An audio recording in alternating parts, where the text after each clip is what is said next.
Hey, everybody. Good morning. Here we are from GAI Insights. I'm John Sfiocco with Paul Beyer and Luda Kopelinka. Kopelina. And looking forward to reviewing our articles this morning. We have a bunch. We have everything from a new multi-prediction large language model tuning process all the way through the creation of RFPs on an on-demand basis to help the sales force. So it looks like an exciting morning here. And Akash, why don't you start us off with the first article, please? Sure, John. So the first one that we have for today is from Corv, and Corv has raised around $1.1 billion to expand its GPU cloud infrastructure network, and it basically rents out GPU capacity to anyone and everyone. All righty. So on this one, let's see. I think it's Paul. I've asked you to take a quick look at this one and give us your take. No, I think it's me. Oh, it's you, Luda? Sorry, go for it, Luda. Sorry. Yeah. So I rated this article as optional unless you are looking for significant capacity of GPUs. So this company is, I didn't know about this company, so I went to look it up.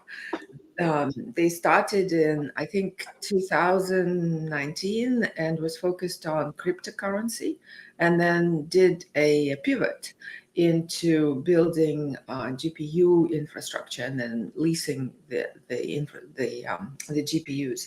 It's they've raised now quite significant amount of money and supported by NVIDIA and Microsoft. So I think if you're looking for the GPU capacity, this is a good one to look at. But for generally, I think it's optional. Paul, where'd you land on this? Yeah, optional as well. I mean, it's breathtaking. $5 billion. It's just so much capital going into capacity and all different dimensions. But I'd optional. John, sounds like you disagree. No, totally optional. I mean, I think it's a great business thing. A lot of VCs I know would prefer to be in infrastructure than software, and so I'm not surprised they're able to raise the money because I think infrastructure is a lot more easy to predict. But optional it is. Next. Okay, so the next one is from Tribble. So Tribble has come out with an offering which helps RFP writers in sales organizations. All right, Paul, I know you've done a bunch of Gen AI sales training. What do you think of this bad boy? I'm in general really bullish on the ability of Gen AI to really help sales reps, particularly inside outside reps. There's a handful of these. I think the article even mentions 4 or 5 others. So this is optional to me. This is yet another company in this important space, but optional for our AI leader. Luna, where did you come down? I also rated it as optional with the note that the founders are Salesforce execs. And so they are targeting the pain points probably much finer than the other competitors. So this might be a one to watch, but since it's a pretty crowded space by now, it's optional for me. And I think they're targeting a Salesforce acquisition. Yeah. Good strategy, right? Good. Yeah. See, I put it as important because remember, important is optional is like don't even bother. Important is like make time to read if you have extra time. To me, it sits in that category because it's a decent beginning of the description of what the applications are. It's got a number of different tools in there for anybody who's not focused on RFPs, and the power of this to really help sales processes. Just in our and when we're dealing with customers, I don't think there's enough awareness about how much this can help sales. Well, John, I mean, I'd certainly support. I mean, you and I work with a handful of foundation customers. I know 2 of them right now. Their whole Salesforce is on. Whole sales team's using Salesforce. Yeah, so I let's put this as important. Great. Okay, that's fine. And it can serve as a use case Paul, but the article doesn't cite anybody using it per se. Correct. It's just a tool. So it's unfortunate, but maybe we will see another article showing the use cases. All righty. So we're going to go for important. Next. Okay, so the next one is from University of Pennsylvania. So they have introduced a new AI master's degree. Yep. This one, very short article, very light on content. Just says they're going to be ethical. They're going to understand how to build the tools. Yeah, UPenn, lovely school, optional. Ditto. All righty. For me as well. Yeah. All right. Nothing burger. Next. Okay, Oh, hang on. so the next one is from Stardogs, which has offered a hallucination-free solution for enterprises. Luda, what do you think? I rated it as optional. Here's the reasoning, because this is an old tech type of technology. So they started in I forget 2017, somewhere early. So what they're doing, they are translating. First of all, they're focusing on regulation-based verticals, and this is important, right? So, and they are translating the user query into, and then feeding it to LLM. So LLM is a small part in navigating, and also on the response, they are doing the same thing. So and they're using knowledge graphs. This is tree-based structures. So my concerns are that they will be very slow. Two, yeah, they're avoiding hallucinations, but their breadth of knowledge is limited to their knowledge graph. So I'm very skeptical on this particular one. As a trend to avoid hallucinations, yeah, a very good one, but optional for me as a product announcement. Paul, where'd you come down on this? I was optional as well, though I think it's an interesting trend. I mean, they started in 2006 and just raised $40 million, basically a roadmap item. And I think, unlike a lot of other spaces where all the innovations dominated by newco startups, we're seeing so many here where they already have an existing base, they already have a team, and they're adding Gen AI on a new product extension, a new product, and that's compelling enough for investors to put a big slug of money in it. And yeah, but optional for AI leader. That's interesting. I came down as important because I think that their ability to, I think this notion of combining a knowledge taxonomy along with the generative part as a component in the context of the response, and their ability to do voice interaction to unlock the existing data in enterprises. I'm thinking back to our friends over at the health insurer. Yeah, it's a big deal when you can do this. I don't know. I'm agreeing with the trend, but there's a couple dozen companies in that area. Yes. Yeah. Well, I'm really leery, John, to suggest something with older technology, right? Because I think even though they have customers right now, they're customers of the prior wave. See, so I'm still optional. Yeah. Okay. He's got the chalk. It doesn't matter. I'll go for optional, but I mean, they have NASA, the DoD, Raytheon, Bosch. I mean, three of those, at least two of those, if not three of those customers have huge security and accuracy needs. So yeah. I think that's. But are they using the Stardog new product? Correct. Yeah. Correct. This is an old. Okay. Telling you. We're gonna go optional. 2006. I'll whine about it, but we'll go optional. All nothing burger. Nothing burger. No, it's better than nothing burger. That's right. Way better than vegan nothing. burger. Okay, here we go. All right. Akash, next. Okay, so the next one is from the Wall Street Journal, and this article talks about how the AI generated population is already here and how they can help being fashion models and focus group members and also participants in clinical trials.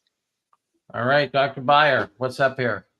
I actually have this. I had this as essential only because it's a fantastic example of what I think the broad category of digital twins are. We've talked about Gen AI being a superpower for individual employees and having someone's always a coaching. We've seen a lot of interesting things on digital focus groups, digital customers, and this is yet another one on digital medical clinical trials, which I think, at least I'm being told, is particularly important where you're looking for underserved or small populations.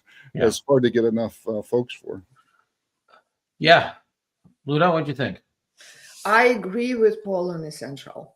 I think there are tons of opportunities where the twins would be very useful. Like we were just discussing yesterday, the fashion application of fashion, lovely to have it to try clothing on online purchase sites, right? And here we go. There is with a twin. With this technology, you can do it. And that's a huge application, right? That is not served.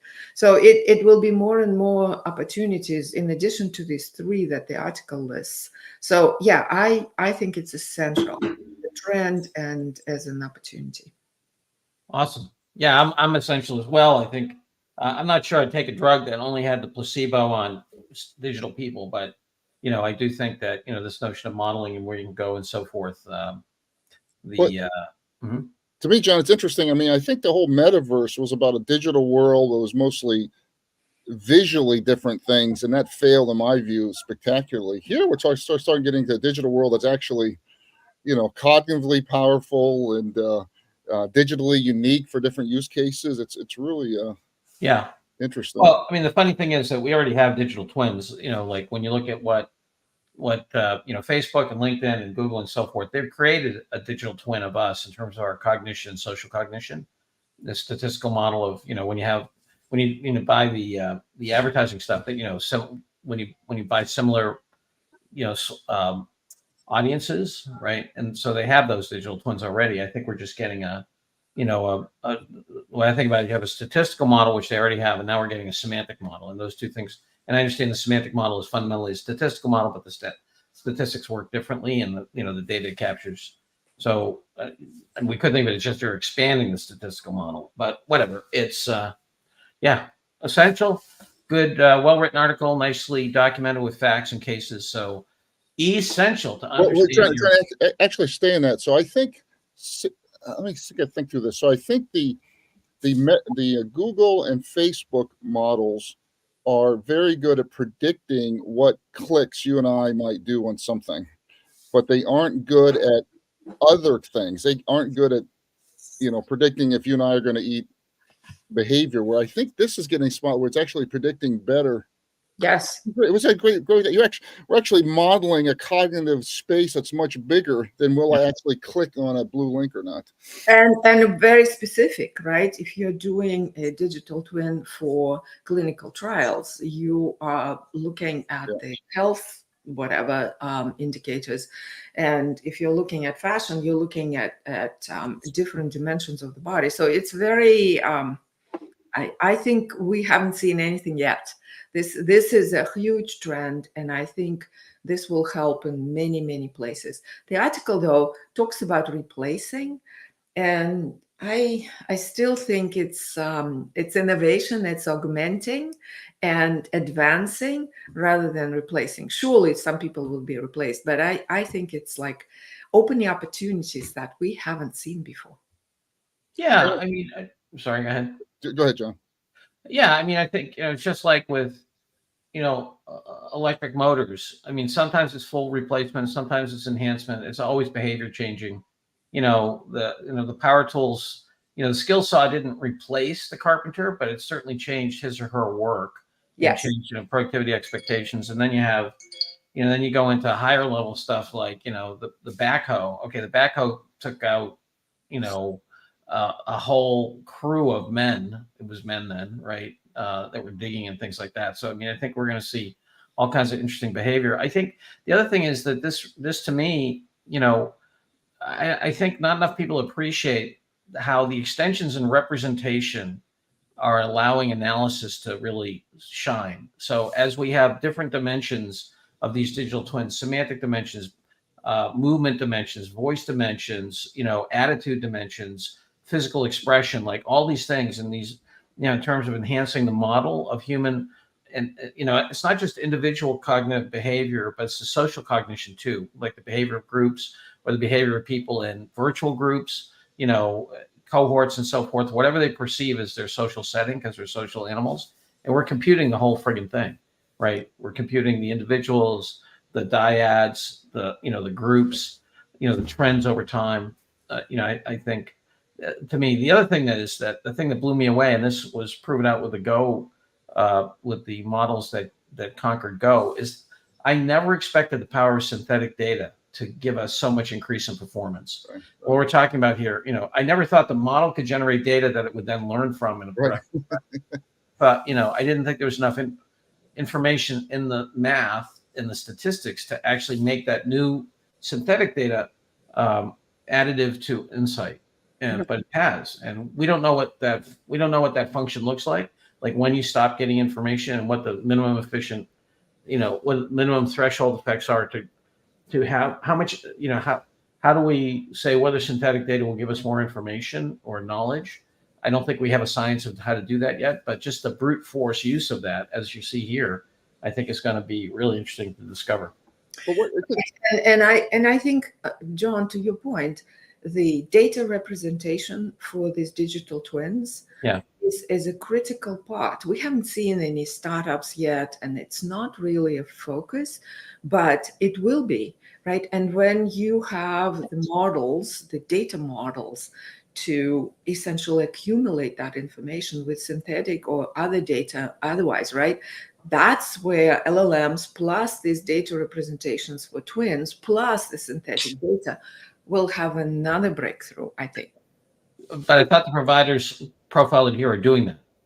They are generating synthetic. They're doing it in their space, right? But I think generically it will become much bigger part of AI. Gotcha. Keep this a really rich conversation. So let's think about Facebook. Facebook, what has 250 million of the 300 million Americans, or let's call it 300 million to be. So they have 300 million Americans in their database, but they know what things they like to click on and everything else in here. Right.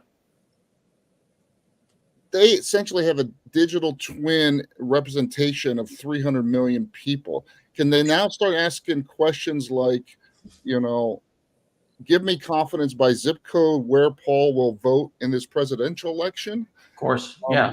And which drug I will like, or which kind of pizza I will prefer, or what kind of a credit union? Yeah, sure. Well, that's what you're buying when you buy their, audience. I mean, totally. But Paul, don't think of it as you. You are sitting in a social graph. Correct. Right. Correct. So it's not you. It's you and it's your social cognition, not just your cognition. Yeah. But John, I think eventually I should be able to say, I would like to create my digital twin and keep it close to my chest. But so that when I'm buying something, I say, well, use this data, my data. And it will be much faster and easier for me. And then these Facebooks and the likes will be putting a similar one, whether it's good or bad or indifferent, on the side, right? So, Lou, that's really interesting. So Wolfram was saying in one of his talks that he's recorded like everything he's said or has written in the last 30 years. So there's multiple chatbots for him, and he's challenged it and looked at it. And he said, boy, I'd answer the same way. So you almost could see Facebook saying, well, Paul, we already have something like that, but if you have enough recording, you can actually put you can augment your you could, or you can have your own, right? It's like I've been running around when I lived in Singapore with my X-rays, right, on the disc, because I thought I would need it wherever I was traveling. Similar, like right. So it's you can accumulate a lot of interesting information about yourself. Yeah, I mean, I think what's interesting is our attitudes, our buying patterns, and our property regimes. Uh, the idea of having your cognition and preferences and agency and desires and so forth, has been around for a long time. That you own that, and then that sits in a cyberspace that then serves you. I think what's happened is that the big guys like IBM and Microsoft, who in the Western tradition, who have the scale to actually enable end users to own their behavior, their cognition, and their network, have not stepped up and created a property regime like that. So we're left with, what Varoufakis calls us digital serfs, and I think he's right. We're giving up all this property, and there's no strong antitrust, and there aren't a lot of good property concepts to force the big guys to divest that stuff. So I don't think it's in their interest to manipulate our behavior. Right. I mean, and so I agree conceptually, but I think that we need to. I hope that we can start a whole conversation about how do we alienate those pieces of property from those places in a productive way. We've talked about it for most of my adult life, but how do we make it practical? Well, when the needle shifts, right? If there are tools that this can create for the individuals to take, to essentially take it on, right? And then the needle goes, right? Then they will pay attention. No, see, I think it's a power issue. I don't think it's a needle issue. And the power, we as citizens need somebody on our side. The government, a couple large vendors who want to fight the other model. I don't think you can do this at an individual level. I think it's a also purchasing power side. Yeah. John, make sure I'm listening correctly. So I own my house, so I have a title, and the house has value, and I have title. Right. We're saying here that my digital representation has value in it. I don't have title for that. Correct. And therefore I'm getting exploited. And one analogy for me is, I think it's all over the United States, certainly in Ohio, where I'm from, the mineral rights on that land is owned by the landowner. So all the fracking took off because the landowners could sell the fracking rights to companies. And that isn't the case over in Europe and other places. That's why fracking hasn't taken off there. And I think that's the analogy you're making, right? Is that we need legal rights to our mineral rights, our digital rights. Well, first we need concepts, because we don't have any concepts for behavioral title or cognitive title or network title. Look, we came to this country, we slaughtered the native people, we stuffed them in different places, and then we put the property regime on top. It was a more liberal property regime than the Brits had. I mean, if you go into Westminster right now in London, over 90% of Westminster is still owned by the Duke of Westminster. You can only lease stuff, right? So we kind of got rid of that, right? But in cyberspace, we're back to the Middle Ages. I mean, we're back to medieval stuff, right? Where the Duke and the King own everything. Well, remember, they safeguarded the health record, even though it's given to us as we own it. We don't see it most of the time. So when it becomes more digital, that may be the first. Yeah, but Epic's working really hard to make it hard for you to make it portable, and they. No. But it will happen at some point, right? I actually disagree. I disagree unless we start talking about the power and the politics issues, and start making them look if you look at what the neocons did in terms of boxing government into a totally different place and killing off the unions. They purposely did that over a 30-year period. We would not be here with the lack of antitrust oversight, with the massive wealth disparity, if it weren't for the neocons pushing on a 30-year agenda toward using the Austrian school and stuff like that. I just don't think we'd be here, because they shaped the whole conversation. We need to have that kind of a shaping of this conversation, or we'll just be digital serfs, because if we go fascist, digital serfdom's really good for the fascists. More control, more observation. So I hear you, Luda. I just don't think product and end customer can do it by itself. No. I'm with you. I agree.